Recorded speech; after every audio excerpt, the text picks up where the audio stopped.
Hello friends, कैसे हैं आप लोग। आप लोगों को बहुत बहुत स्वागत है मेरे यूट्यूब चैनल पे। और मैं आप लोगों को NHPC प्रीवियस ईयर के क्वेश्चंस करा रहा हूँ मैकेनिकल इंजीनियरिंग के। ठीक है, पिछले वीडियो में क्वेश्चन नंबर 25 तक डिस्कस किया था। इसमें 26 से स्टार्ट करते हैं। क्वेश्चन नंबर 26 क्या कर रहा है? The efficiency of an ideal diesel engine does not directly depend on. तो डीजल इंजन की एफिशिएंसी का फार्मूला सबसे पहले मैं आपको बता देता हूँ। तो ये होता है 1 - 1 R की पावर गामा -1 रो की power gamma -1 divide by gamma bracket में रो -1। ये होता है हमारा एफिशिएंसी का फार्मूला किसका? डीजल इंजन का। तो इसमें प्रेशर का कहीं भी जिक्र नहीं है। आइसेंट्रोपिक इंडेक्स जो होता है वो होता है गामा, कंप्रेशन रेशियो R और कट ऑफ रेशियो रो। इन दोनों तीनों का जो है इसमें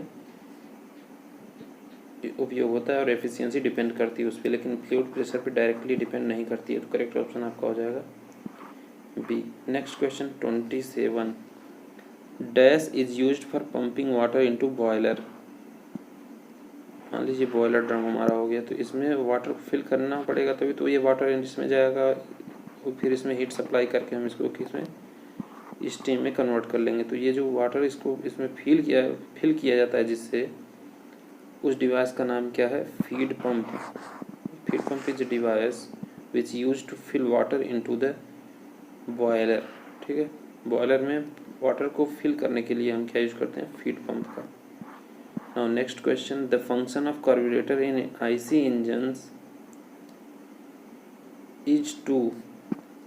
तो आईसी इंजन में जो कार्बोरेटर का हम यूज करते हैं, इसका क्या फंक्शन होता है? To maintain air fuel ratio. A/F का जो रेशियो है उसको प्रॉपर तरीके से मेंटेन करने के लिए हम क्या यूज करते हैं? Carburettor. Next question number 29, which of the following does not represent unit of viscosity. इसमें से कौन सा विस्कोसिटी का यूनिट नहीं है? तो मीटर स्क्वायर पर सेकंड भी होता है CGS यूनिट में, SI यूनिट में होता है मीटर स्क्वायर पर सेकंड। स्टोक किस में होता है? CGS यूनिट में होता है। और पॉइज जो है ये भी CGS यूनिट में होता है। तो न्यूटन मीटर पर सेकंड ये जो है विस्कोसिटी का यूनिट नहीं है।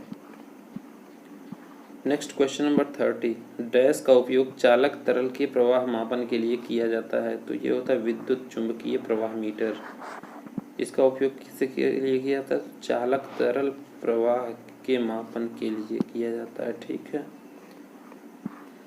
Next question number 31, dash is defined as the ability of material to resist deformation under the action of external load. कोई बॉडी है, उस पर कोई एक्सटर्नल लोड लग रहा है, तो उस बॉडी की जो प्रॉपर्टी है कि वो उस लोड के अंडर डिफॉर्म नहीं हो रहा है। रेजिस्ट डिफॉर्मेशन मतलब डिफॉर्म नहीं हो रहा है, तो कौन सी प्रॉपर्टी है? तो वो है स्टिफनेस। स्टिफनेस के कारण जो है वो रेजिस्ट कर रहा है क्या? डिफॉर्मेशन।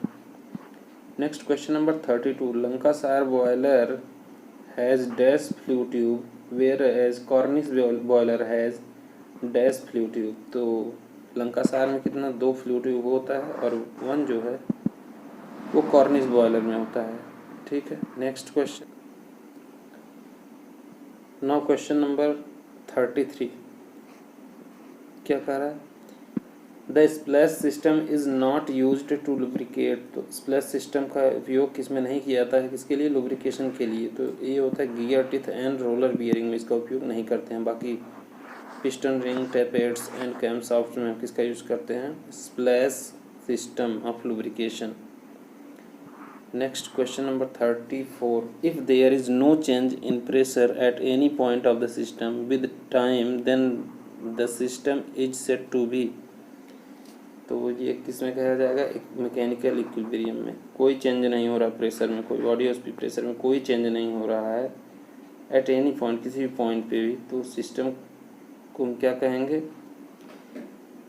Mechanical equilibrium system. ठीक है, next question number 35, smoke emitting from A lighted cigarette या लिटेड सिगरेट रिप्रेजेंट। तो ये स्ट्रिक लाइन को रिप्रेजेंट करता है। मान लीजिए सिगरेट हो गया, इससे जो धुआं निकल रहा है जो किसको डिनोट करेगा? वो स्ट्रिक लाइन को डिनोट करेगा। ठीक है, आप लोग भी ऐसे ही क्वेश्चन इंपॉर्टेंट देखते रहिए।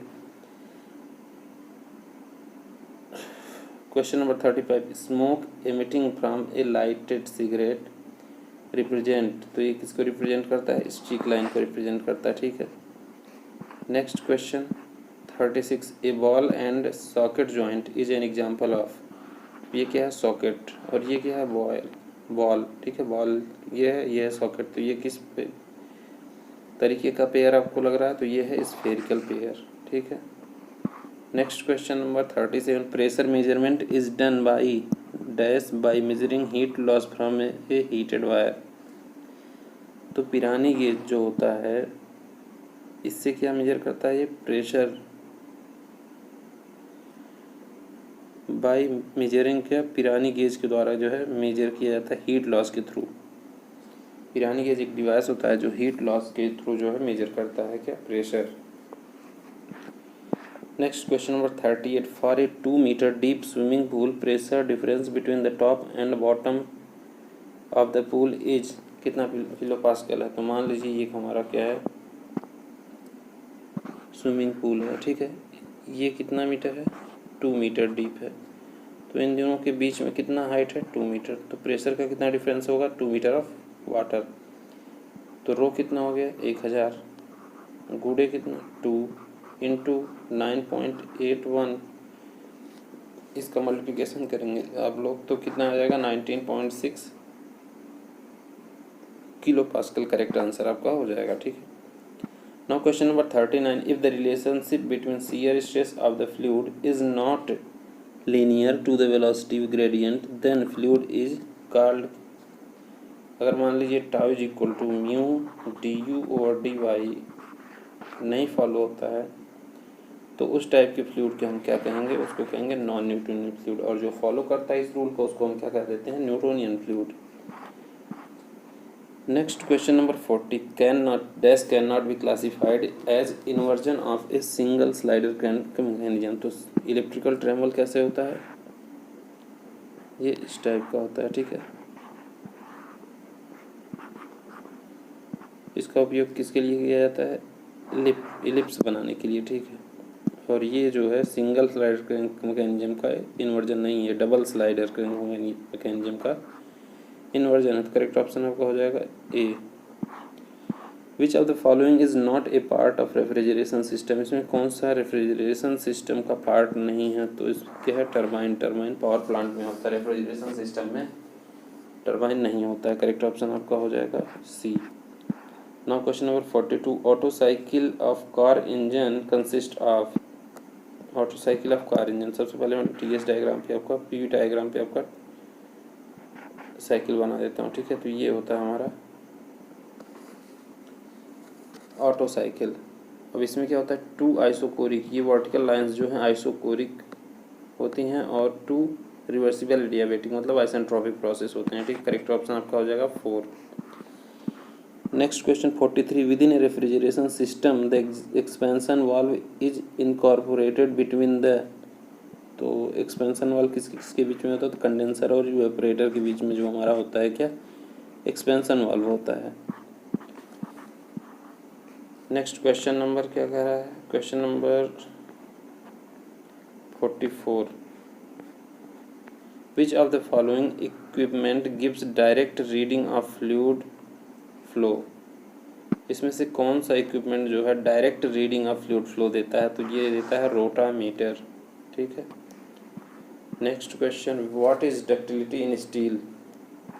Amount of strain of a material can withstand before fracture के पहले जो है अमाउंट ऑफ स्ट्रेन जो एब्जॉर्ब कर लेता है, या फिर material can withstand before, that is called ductility of steel.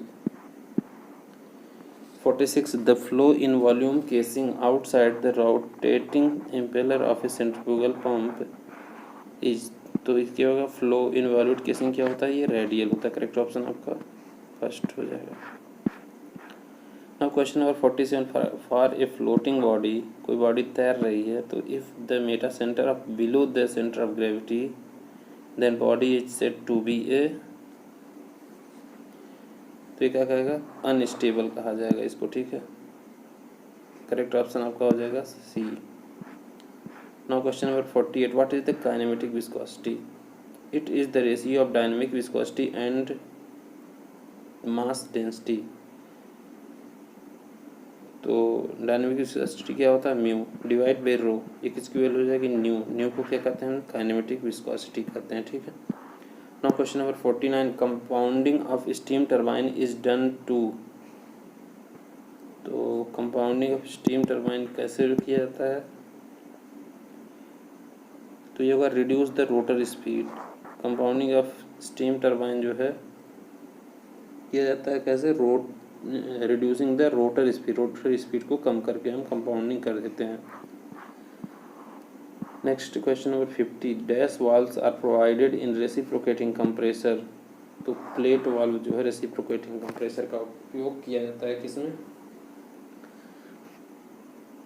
Plate valve का उपयोग किया जाता है रेसिप्रोकेटिंग कंप्रेसर में, ठीक है। तो आज की वीडियो में इतना ही क्वेश्चन रखते हैं, ठीक है। अगले वीडियो में फिर 25 क्वेश्चन आप लोगों से डिस्कस करूंगा। इस तरीके से 100 क्वेश्चन जब हो जाएंगे तो सबको एक ही वीडियो में कलेक्ट करके आप लोगों को प्रोवाइड करा दूंगा, ठीक है। वीडियो देखने के लिए धन्यवाद और चैनल को जरूर सब्सक्राइब कर लीजिए और ज़्यादा से ज़्यादा इसको शेयर करिए। Thank you.